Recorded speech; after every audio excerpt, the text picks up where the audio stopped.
meron na naman siguro silang niluluto behind the scenes na syempre hindi natin nakikita dahil lahat tayo nakatutok doon sa flood control corruption. Kung seryoso lang talaga ang presidente, tapos na yan, isang araw lang, matuturo niya lahat ng may kagagawan ng corruption sa budget. Pero, well, as you can see, parang nanonood tayo ng Venezuela.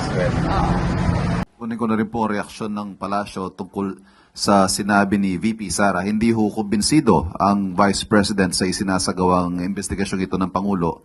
And if I may quote, kung seryoso lang talaga ang Presidente, tapos na yan sa isang araw lang. Matuturo niya lahat na may kagagawa ng corruption sa budget. Pero well, as you can see, parang nanonood tayo ng sarsuela. Okay, isang araw lang matatapos ng investigasyon? That is absolutely preposterous. Ang Pangulong Marcos Jr., hindi po siya nagsasagawa ng investigasyon ala tokhang way. Nirerespeto ng Pangulo ang due process, nirerespeto ng Pangulo ang human rights. So kaya po dumadaan ang lahat sa proseso.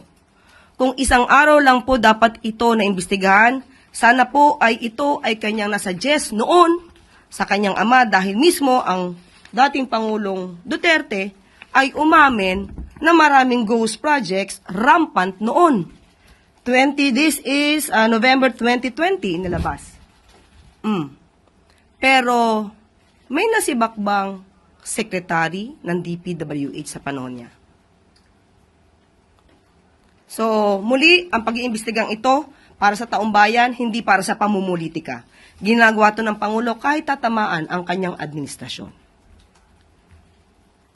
Yusek, magkano po ba talaga yung total budget ng flood control from 2022 to 2025 po? Meron po bang maaaring maging liability ang Pangulo dito po sa maanomalyang flood control projects? Ang 2022, kung mapapansin po natin, ay hindi po sa panahon ni Pangulong Marcos to ginawa. Nagsimula po sila for the 2023, 2024, and 2025. At ang lahat po ng budget nito ay makikita naman po sa GAA.